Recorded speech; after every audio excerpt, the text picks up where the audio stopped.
சிவனுடைய 5 முகங்களை குறிக்கிறது. என்னென்ன முகம்? ஈசானம், ஈசானம், தத்புருஷம், அகோரம், வாமதேவம், சத்யோஜாதம். அதுக்காக தான் பெரிய கோயிலில் சாயரிச்சாங்கன்னா அலங்கார தெய்வம் காட்டுவாங்களா? ஃபஸ்ட்டு தூபக்காக காட்டுவாங்க, அடுத்தது அலங்கார தெய்வம் காட்டுவாங்களா? அதானே காட்டுவாங்க. எனக்கு தெரியாது. அலங்கார தெய்வம் காட்டுவாங்க, அதுக்கப்புறம் என்ன காட்டுவாங்க? 5 தட்டு, பஞ்சதட்டு காட்டுவாங்க. பஞ்சதட்டு தான் 5 முகங்கள். சிவபெருமானுடைய 5 முகங்களுக்காக காட்ட முடியாதுன்னா பஞ்சதட்டு. அதாவது ஈசானம், தத்புருஷம், அகோரம், வாமதேவம், சத்யோஜாதம். அதுதான் சிவபெருமானுடைய 5 முகங்களுக்காக ஏற்றக்கூடிய தீபம்.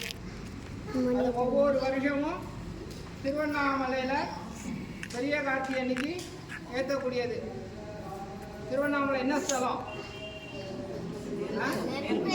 நெருப்பா அக்னியா? அக்னின்னு சொல்லணும், நெருப்புன்னு வாயில வரக்கூடாது பெண்களுக்கு. அக்னி ஸ்தலம். அக்னி ஸ்தலங்கிறனால தான் அங்கே திருவண்ணாமலையில் காலம்புரை 4:30லேருந்து 5க்குள்ள ஏற்றுற தீபம் பேர் என்ன? அந்த பரணி தீபம். எத்தனை தீபம் ஏற்றுவாங்க? 5 தீபம். எதுக்காக? இந்த 5 முகங்களை குறிக்கிறதுக்காக ஏற்றுவாங்க. அம்பாள் சன்னதியில் எத்தனை ஏற்றுவாங்க? ஆனால் அதை காட்ட மாட்டாங்க. ஏன்னா ஏதாவது ஒரு நாள் லைவ் பண்ணணுங்கிறதுனால அம்பாள் இதில் காட்ட மாட்டாங்க. அம்பாள் இதில் எத்தனை? 3. அது எதுக்காக? கிரியாசக்தி, ஞானசக்தி. இச்சாசக்தி, ஞானசக்தி, அடுத்ததுதான் கிரியாசக்தி. 3 சக்திகளையும் விளக்குறதுக்காக விளக்கேற்றுவாங்க.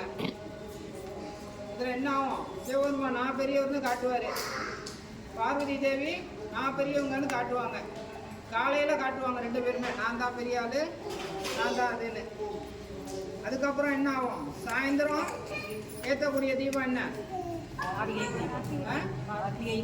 கார்த்திகை தீபமும் அண்ணாமலையார் தீபம்.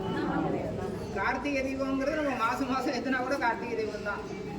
அண்ணாமலையார் தீபம். அண்ணாமலையார் தீபங்கிறது எங்கே ஏற்றுவாங்க? மலை உச்சியில்.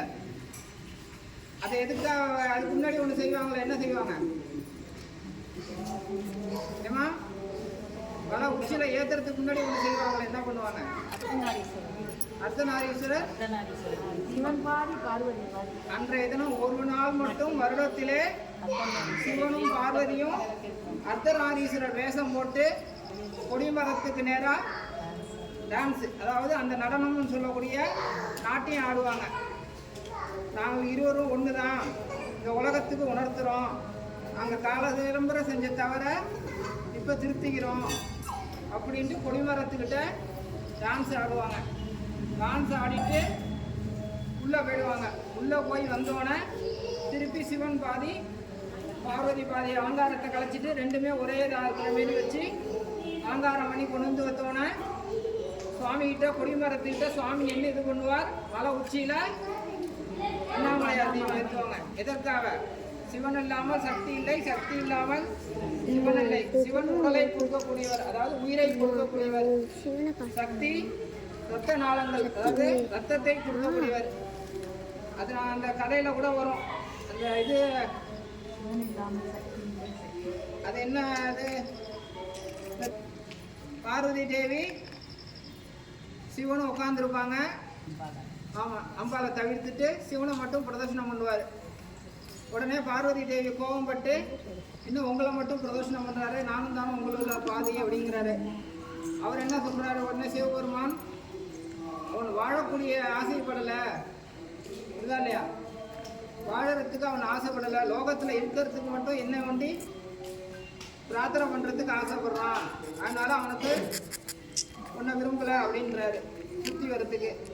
உடனே நீங்கள் உயிர் தான் கொடுத்தீங்க, நான் சக்தி ரத்த நாளங்கள்லாம் என்னோட இது தானே, மாமிச சக்தியெல்லாம் அப்படின்ட்டு அவன்கிட்ட உள்ள ரத்த சக்தியை எடுத்துடுறாங்க. ரத்த சக்தி எடுத்தோன்னே அவரால் நிற்க முடியாமல் கீழே விழுற லெவலுக்கு வந்துடுறாரு. அப்போ சிவபெருமான் மனம் இறங்கக்கூடியவர்ல தன்னுடைய ஊண்டுகோலை வரவழைச்சி பிரிங்கி ரிஷியில் கையில் கொடுத்துடுறாரு. கொடுத்தோன்னே பார்வதி தேவி போயிட்டு எங்க வந்துடுறாங்க? கைலாயம் மேல கடைசி கட்டம் கைலாயம், அதாவது 7வது இது கைலாயம். பூலோகத்துக்கு வந்துடுறாங்க. கரெக்ட். பூலோகத்துக்கு வந்து அந்த வனத்துல இருக்காங்க. அதெல்லாம் கதை சொல்லிட்டே போனால் நிறைய ஆகும். மணி ஆயிடுச்சு.